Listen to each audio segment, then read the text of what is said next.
Bonjour mesdames et messieurs, bienvenue à ces bulletins d'information sur Mondico Télévision. La délégation gouvernementale est arrivée sur les lieux du drame à Kalehe, au sud Kivu, quelques jours après la catastrophe qui a fait plus de 400 morts et plus de 500 disparus.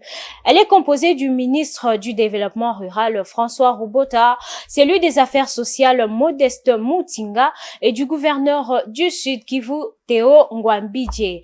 Dans leur gîte baissière, une enveloppe et un lot important de vivres et non-vivres pour soulager cette population touchée par les inondations dues aux pluies diluviennes qui se sont abattues le 4 mai dernier. Regardez. Le village Niamukubi et Bouchouchou dans les territoires de Kalehe au sud Kivu ont été ravagés par les inondations, causant ainsi plusieurs dégâts humains et matériels. Sur place, plusieurs familles passent la nuit à la Belle Étoile et manquent de tout depuis quelques jours. Ces victimes qui ne savent à quel sens vouer viennent de recevoir le premier lot de vivres et non-vivres ainsi qu'une somme d'argent, une assistance du gouvernement de la République. Un geste salué et apprécié par les victimes. Eric Mouchana, l'un des sinistrés, s'en réjouit et souhaite voir cette action se poursuivre pour atteindre tout le monde. J'ai perdu un membre de ma famille, je dis merci pour cette aide remise aujourd'hui. Le représentant des sinistrés dans le village de Niamukubi remercie les gouvernements congolais pour ces gestes posés à leur égard. Jean Chamavou demande par ailleurs aux autorités de servir tous les sinistrés pour éviter le mécontentement dans le chef de certains, mais aussi voir comment relocaliser les populations. Nous demandons à nos autorités de faire tout le possible pour nous délocaliser de cet endroit et nous chercher où nous pouvons vivre.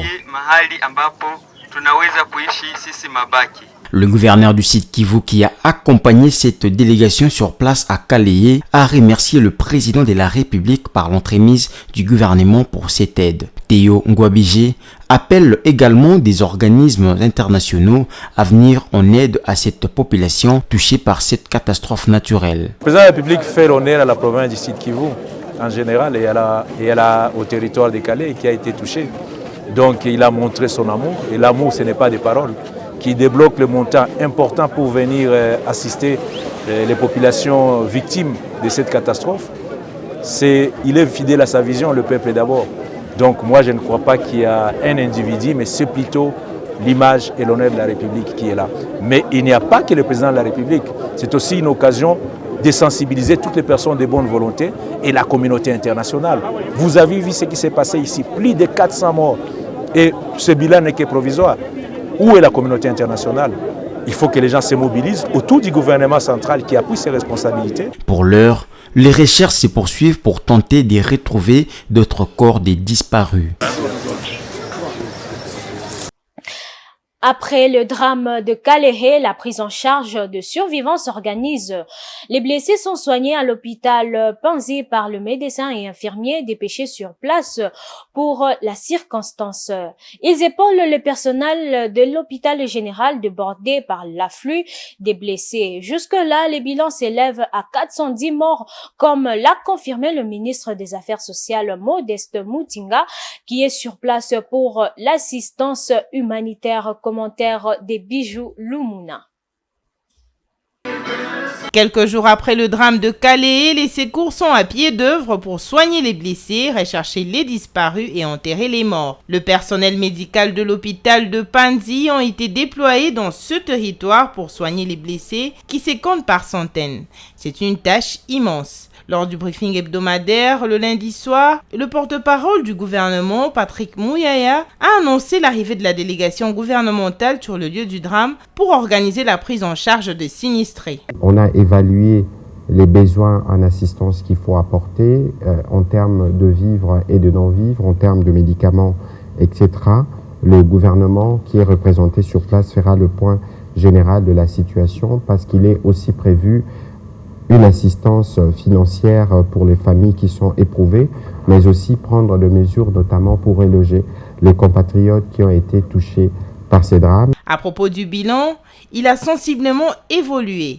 Modeste Mutinga, ministre des Affaires sociales, parle de 411 morts. Un bilan provisoire puisque les recherches se poursuivent encore dans ces décors apocalyptiques. Modeste Mutinga est à la tête de cette délégation qui est arrivée à Kalehe le mardi 9 mai. 411 morts. Ezali pasi mingi pona mboka ya Kalehe ko recevoir. Le personnel de Pandi et la Croix-Rouge nationale s'occupent également de l'enterrement des morts. Le territoire de Kalehe portera les stigmates de ces drames longtemps encore. Le gouvernement continue à organiser les secours et la prise en charge des sans-abri.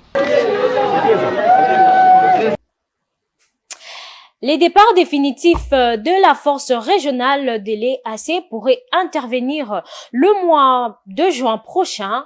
L'information émanée du président de la République démocratique du Congo, Félix Antoine Tshisekedi, l'a dit mardi à Gaborone alors qu'il co-animait une conférence de presse avec son homologue botswanais. Le chef de l'État congolais a tenu à rappeler que le mandat de cette force régionale s'achève en juin 2023.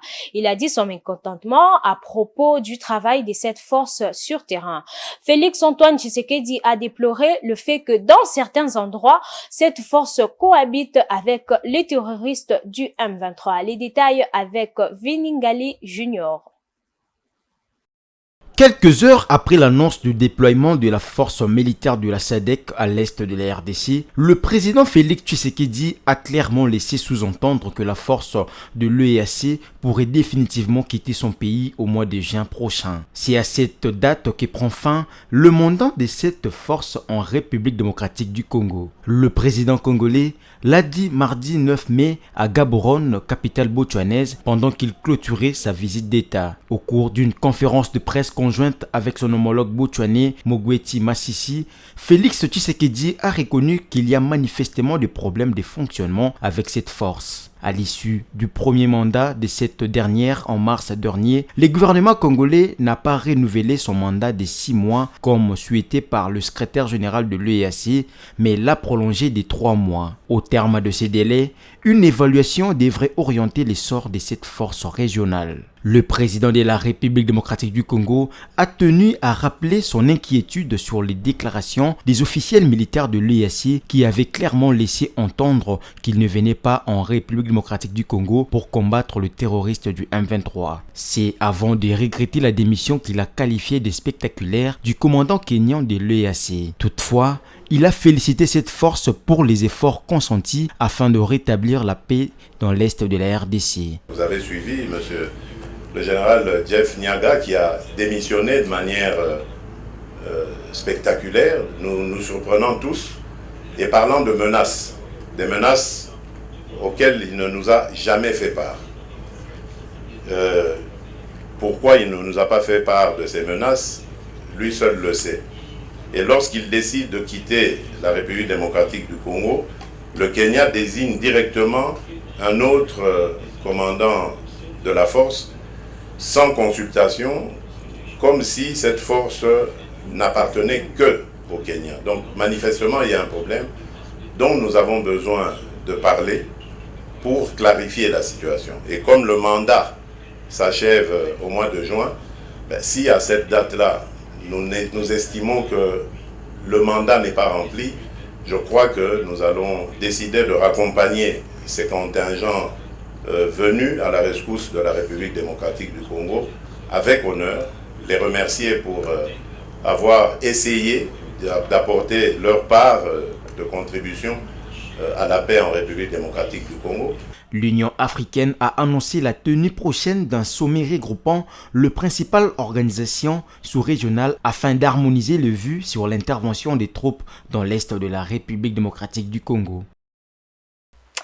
L'Union européenne s'est dit très touchée par les tueries dont sont victimes les populations dans l'est de la RDC. C'est l'ambassadeur de l'Union européenne en RDC, Jean-Marc Châtaignier, qui l'a dit le mardi 9 mai 2023 à Kinshasa lors de la 37e célébration de la fête de l'Europe. Il n'a pas mâché les mots pour demander au Rwanda de cesser son soutien sur le M23 avant d'évoquer le drame survenu à Kalehe dans le sud Kivu, mais aussi sur les engagements pris par l'Union européenne et la RDC sur l'exploitation des minerais rares et stratégiques en RDC. Suivez ces reportages.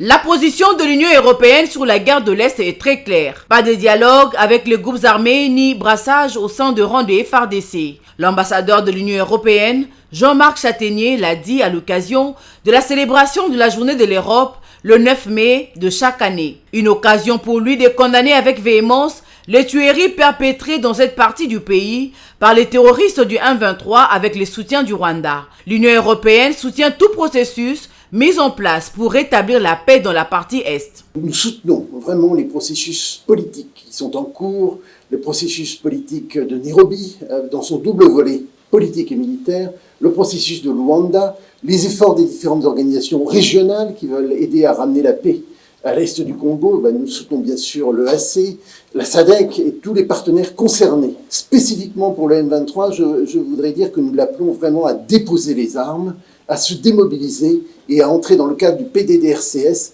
sans poser de conditions. C'est-à-dire, il doit rentrer en quelque sorte dans le rang et il doit se désarmer. Et voilà. Et bien sûr, nous avons réaffirmé nos positions de principe par rapport au gouvernement congolais, c'est-à-dire que cette démobilisation ne doit pas se traduire par une réinsertion dans les rangs des FRDC. Donc pas de brassage, non au brassage. Et pas d'amnistie non plus pour ceux qui ont commis des crimes graves. Et il y a des crimes graves qui doivent bien sûr être investigués, enquêtés. Je pense à Kichiché, dans lequel il s'est produit vraiment un drame aussi terrible. L'Union européenne a fait des déclarations très importantes en exhortant le Rwanda à cesser son appui au M23. Abordant la question liée aux inondations causées par le pluie diluvienne se sont abattues à Kalehe, dans le sud Kivu, Châtaignier a exprimé toute sa compassion envers les familles de victimes et au gouvernement congolais. Il affirme que son institution a déjà pris des mesures pour voir comment apporter de l'aide aux rescapés de cette catastrophe naturelle. D'abord, toutes mes condoléances pour les victimes de ces inondations qui ont été terribles, à la fois au Rwanda d'ailleurs et aussi dans le sud Kivu, avec plus de 400 victimes en République démocratique du Congo. C'est un événement bien sûr qui nous a touchés, de voir ces familles, ces enfants, ces femmes qui ont été touchés par cet événement naturel, par ces inondations.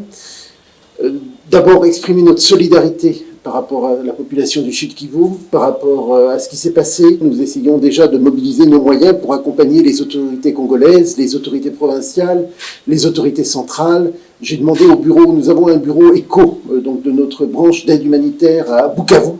Donc on a demandé à notre bureau ECHO de commencer, de faire le maximum pour travailler, notamment avec des partenaires congolais, avec la Croix-Rouge congolaise, pour pouvoir apporter des premiers secours. La RDC et l'Union européenne ont toujours développé de bonnes relations en matière de coopération. C'est dans ce cadre que des engagements ont été pris avec les autorités congolaises pour ce qui est de l'exploitation de minerais rares et stratégiques de la RDC. C'est là en respectant le système de partenariat gagnant-gagnant. Jean-Marc Châtaignier précise que pour l'heure, les discussions se poursuivent et qu'un protocole d'accord avec le gouvernement congolais pourrait être signé d'ici le mois de septembre.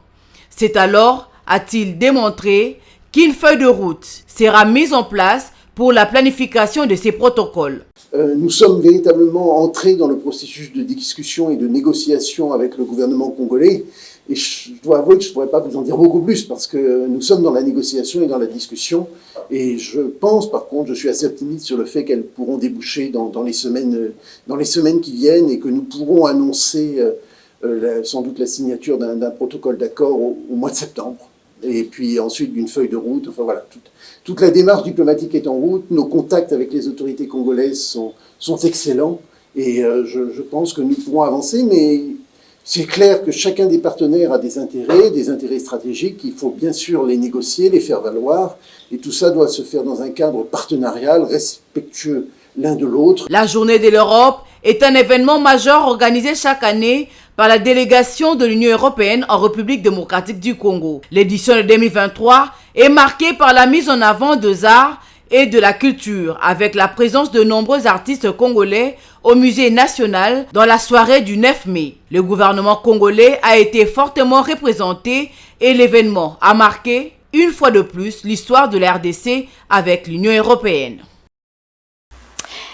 Mesdames et messieurs, c'est déjà la fin de ce bulletin. Je vous dis à très bientôt. Restez branchés sur Mondico Télévision.